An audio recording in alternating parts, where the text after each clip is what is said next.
All right, today we're going to look at some matchups today for the upcoming season finale of the Eagles versus the Giants. Away game, we're going up to New York, going up the Turnpike or the highway, interstate, whatever. But more than matchups per se and personnel, we're going to look at these things in the vacuum of how we can improve as a team strategy-wise, not just pure matchups, looking at people versus people, but things we need to do, checklist, if you will, heading off into the playoffs. The Giants won't be going there. We're going into the gateway, the barrier, into the promised land. But how are we going to traverse that barren wasteland that we need to get to paradise? Because man, it's gonna be a hell of a journey if we can even make it through the first leg. What's up, it's your boy Cintron, coming back at you with another analysis video, and I kid you not, that's my real name. Like I said, a little bit of different matchup because we just faced these guys 2 weeks ago, but 5 things the Eagles need to do in the regular season finale versus the Giants. Exactly, and that's going to be the primary focus of one of our next articles. But winning the run game. The Giants are horrible against the run. They're in the bottom top 5, bottom of the league run stopping units.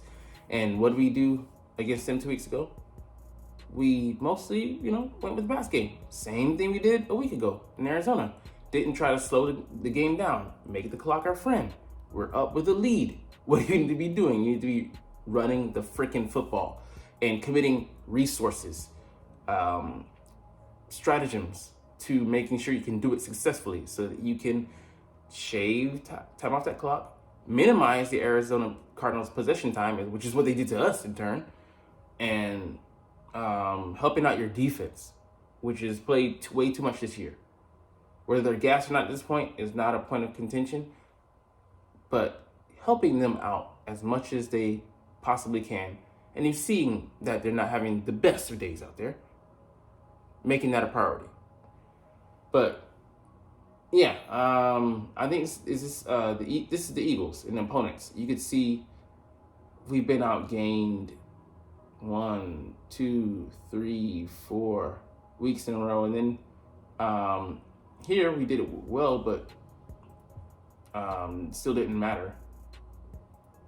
And we did it well again, but then here again we got outgained. So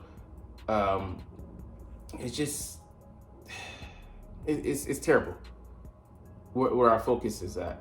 We still want to be an offense that chases explosives, and that's the bread and butter of our offense. No, the bread and butter is the run game. The sooner we accept that reality, the sooner we'll get back to our winning ways and coasting and actually making this offense pop again, because everything should run through the run game. It actually makes everything come alive, but these guys are stubborn as hell, and it might just be to our detriment, to our early season, postseason demise. All right, number 2, get A.J. Brown feeling good again. So he's not going to have his partner in crime this game. We know who that is. We'll get to that later. But that should put even more of an emphasis on getting A.J. Brown the ball. He's one of our best playmakers over the first 8 games of the season. 60 for 239 and 5 TDs.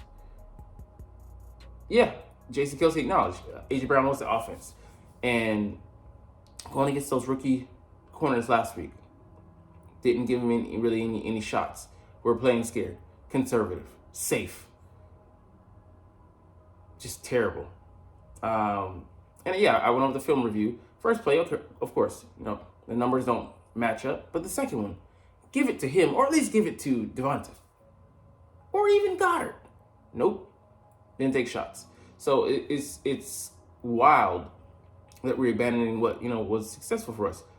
And I'm not going to say wholesale forces to the guy, even though when our offense was filtering through him, we were having a lot of success. But make him a priority. Get him going early in the game. Come back to him again. Just it has to be simple. A simple slant route. It's been unstoppable when we run it. So just don't understand why we're forcing things to be more difficult than they have to be. This one, get healthy, Just talk about sitting people. Don't agree with that. Yesterday's short should tell you why. We're not good enough to do it. It's quite simple. If we're up in the game, sure. If it ends up being a purely meaningless game, sure. But we need to get some sense of rhythm going into the postseason. So I'm not ready to sit our starters and then have us lose and then go on to lose the following week. It make resting them a moot point and a sore moot point at that point. No point intended. No pun intended, sorry. All right, wake up the pass rush. Yes. They're guards. I mean, they're lying. He might not even be playing, but he's ranked 36 out of 36 centers. 76 out of 79. 75th out of 79. Only played 66 snaps, which tells you he's not good enough to be on the field. Right tackle, he wasn't even good. He was a turnstile. We got to turn him out. I know, well, last year. And he's been turned out this year. Pimped. They've allowed 83 sacks. It was 76 the last time we faced them, and we got one. If we are not able to take advantage of a porous, I mean, not even Swiss cheese, it's worse than that. Rat infested. Five will all up in that. If we're not able to take advantage of this line, it really speaks to the demise of this line. Defensive line that we have. Highly paid. Well stocked. Overall with depth on the interior and exterior. But it's a crying shame that we're just so screwed up right now that we don't know up from down. Like, it's wild. Call a normal game. I also say eschew that, but if you're gonna call a normal game, call a game that highlights our strengths in offense. But if you're not gonna do that, just go ahead and go balls to the wall. I'm not saying try out all the new strategies, but go for some things you normally wouldn't. Just take risk. Because being risk averse last week is what really cost us. Because we had the chance to go in there and score a go-ahead touchdown, and we played for a freaking field goal. On to the next topic. Eagles opposing team to stop? It's us. Look in the mirror. Yeah. We have some of the worst things going for us right now. What we're doing on offense, what we're doing on defense. But this coaching staff is not helping players out, putting them in positions to be successful. And that's one of my main gripes. Yes, players have to go out there and execute. How are they supposed to when they're confused as hell on defense? You might as well call them LGBTQ plus on defense because they don't know who the fuck they are. They don't have any sense of identity. Messing up on the fundamentals. That's when things have gone so wrong that you can't even do basic stuff. There's a huge poisonous culture there. The environment is rank. It stinks. And on offense,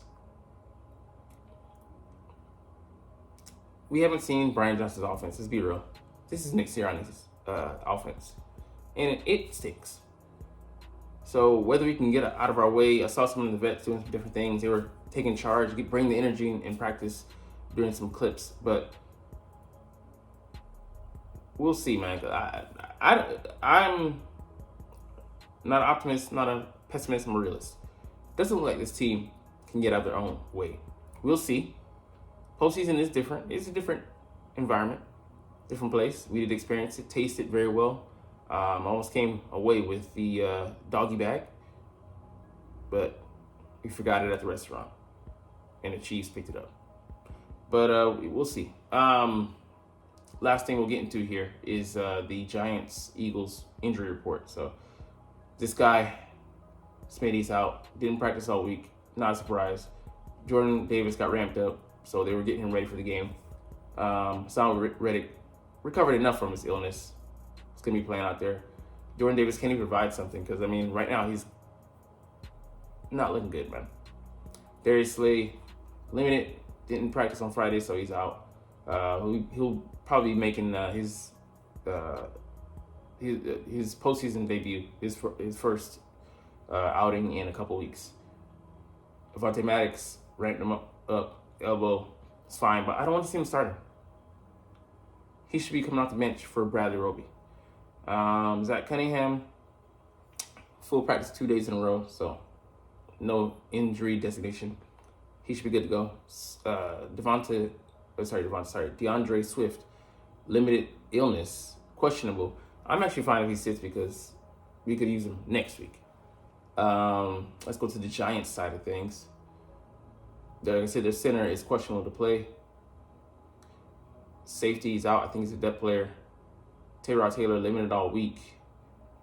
No injury designation, but we'll have to see. Devonta Banks limited with his shoulder. Doubtful to play. Donnie Holmes, I think it might be the slot corner or depth player, limited. And somebody I don't know at linebacker, limited, but no injury designation on them. But we'll have to see, man. Yeah, this video, this is short. It's not even what I want to say, but we are such a mess right now. We'll have to see. Hey, I'm here to make these videos whether we succeed or fail. I'm here through the ups and downs. Good times, bad times, doesn't matter to me because it's my team. Anyways, we're gonna get out of here. I love talking about these boys and I love making these videos, so we're gonna chunk the deuces, but as always, it's fly, Eagles, fly, and let's motherfucking go. Like, comment, share, subscribe if you want. Thanks for watching. Check me out at Cintron Anime, Cintron Life, or Cintron Laughs, or other social media.